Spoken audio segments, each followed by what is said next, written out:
guess, a rare, but an affliction that does affect people all across the country and the world.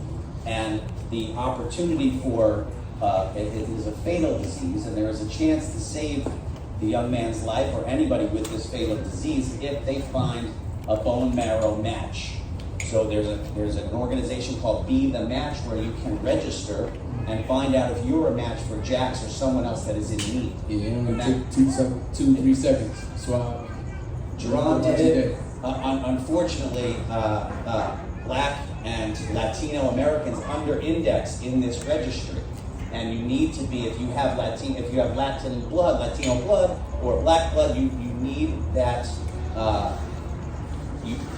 You need that ethnicity to be a match, to potentially be a match. And unfortunately, there's not as many Latino and Black donors in the registry. So I think that's why Jaron took up this cause and why we were so proud to hear about it and to be part of it and help amplify it as best we can. So I just wanted to make sure you guys were all aware. Most definitely, this is bigger than inside the ring. You got outside the ring too. Hey, Boots, you talked to. I'm sorry. Questions? I'm sorry, I didn't know. Jaron, congratulations on your victory. Did you break a sweat in there, first and foremost? Most definitely, yeah. I broke a little sweat.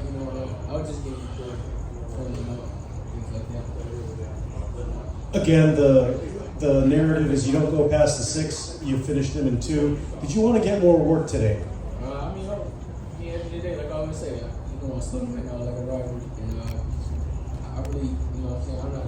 It don't really matter to me, as long as I get the job done and win and look good doing it, you're making a big statement, it doesn't matter. It was the first round or the 12th round, so I'm saying. This was, of course, an IBF title eliminator. You're now the #1 contender. Errol Spence sitting front row. Right after the fight ended, you went to the apron, you were speaking in Errol's direction. Was that targeted at Errol, or who were you speaking to? Most definitely. I'm #1 in the IBF now, so like I said, it's time to be official. I was actually talking to Cameron Duncan after the fight regarding your future, and Errol Spence was right next to me. I asked Errol Spence if he's going to be fighting you, and he just told me Crawford. So, considering that you might be the second coming of Terrence Crawford, trying to find people who might want to fight you, how do you see your career moving forward and getting those big-time fights that you need to have a star-making performance? First of all, I ain't the second coming of nobody. I got my own style, my own swag. About like I said before, if he don't fight Crawford, I'm here. And I definitely take the fight. I'm ready to continue to keep showing these guys that I'm the best welterweight in the world. Hey, Mike Hoppinger with ESPN. Congrats, Jaron Ennis. Amazing performance again. What do you think it's going to take for you to get the big fight? Obviously, you're at a point right now where guys aren't in a rush to fight you. You're going to be mandatory and you'll get a title, it seems, one way or another. But is there anything you think you can do in particular to try to make it easier? I mean, I'm with Showtime now. I feel like the big fights is, set in stone. I'm here, and I feel like a big fight is next, and I'm gonna continue to keep fighting like big name fighters and stuff like that from here on out. It feels like people don't talk about you enough as a power puncher. You're getting guys out of here pretty quick over and over and over. Clayton was a guy that showed pretty good defense in a lot of his past fights. Yeah, he was a durable guy. I actually thought he was going to get up from the shot, but I guess my new name is Revolver.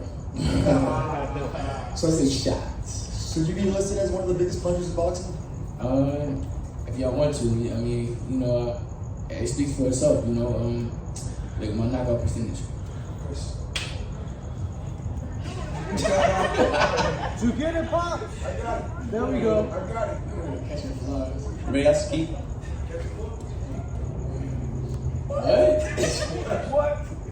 What? Jaron, in the back here, Keith Heidi, ComBoxingScene.com. Congratulations, man. Thank you, I appreciate it. You're welcome.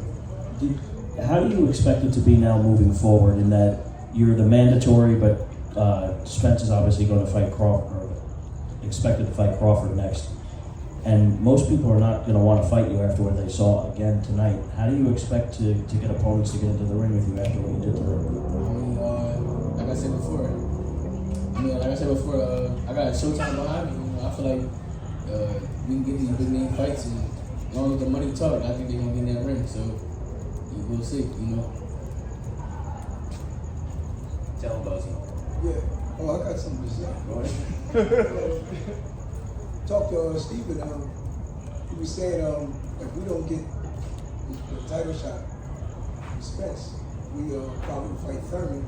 Let me give him the titles, you know, for the titles. And if we don't get him, we're gonna wind up fighting Stilioni. So one of them got to fight him sooner or later. So, you know, and it should be pretty soon. Bozy, would you expect Thurman to really entertain the idea of fighting your son? I don't know. A lot of these guys, yeah, I mean, they say they're fighting, and then next thing you know, they fight somebody else. I think he'll do it because But he got to get back into the picture. Not only that though, just for the titles. So for the titles, I think he will take a chance for the titles. You know what I mean? Other than that, he wouldn't. You know.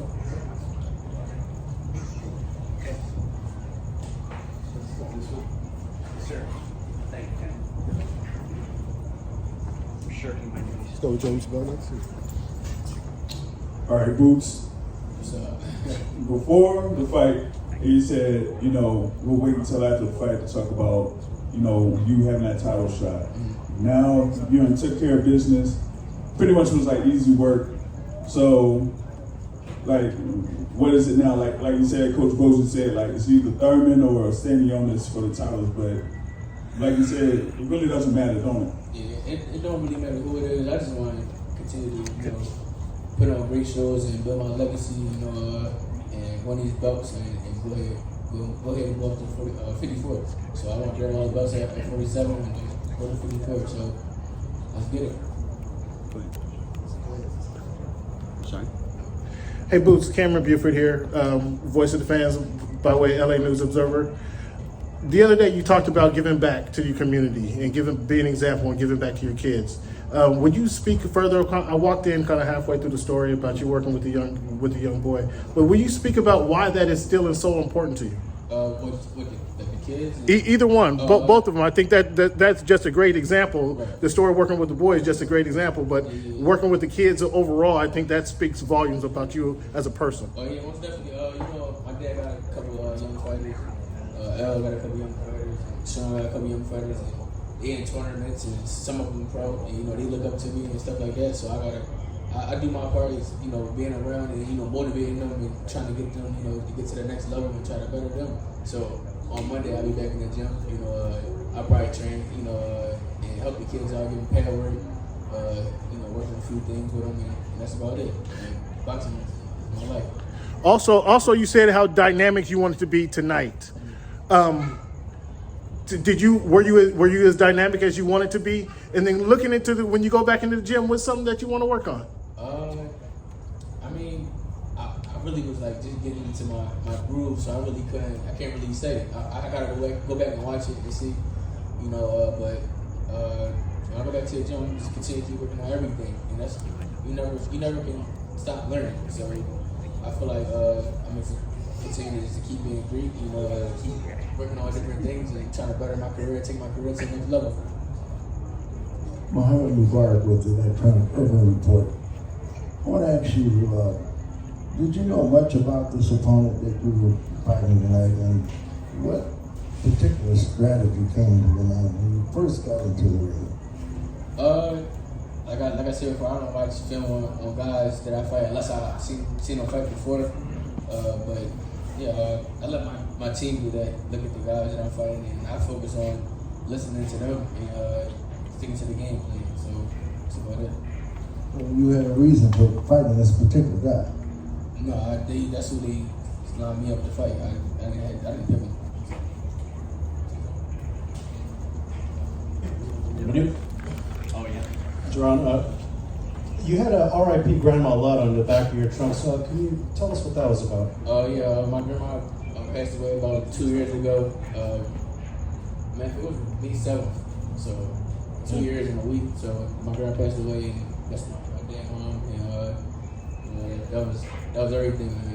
My grandma showed me how to play pity pet card games and stuff like that. So yeah, she a big. Yeah. Oh yeah, my grandma made my first boxing outfit. There's a lot of things she did for me. She was everything, you know. But now she watched over me. And family is very important to you, obviously. You have a lot of friends and family. How many people would you say were out here to support you here tonight? Man, I don't know. There was a lot of people out here. Every time my people was going out, and go out to the crowd, she was out there. They told me, man, I came out here for boots. Everybody kept saying that, so I don't know. I feel like I had a lot of people out here, so. It was easy to spot because everyone was wearing pink. What's the story behind the pink? Something about pink, you know. I wanted to wear silver and pink, and I just added white in here, and that's about it. So, yeah, you know, I've been in breast cancer too. Breast cancer awareness. People that got breast cancer, so I thought about that too. So. And last one for me, what song did you come out to in the beginning of the fight? I came out to a man right there. That's my cousin, Milo Wright. It's called Rocky. Thank you.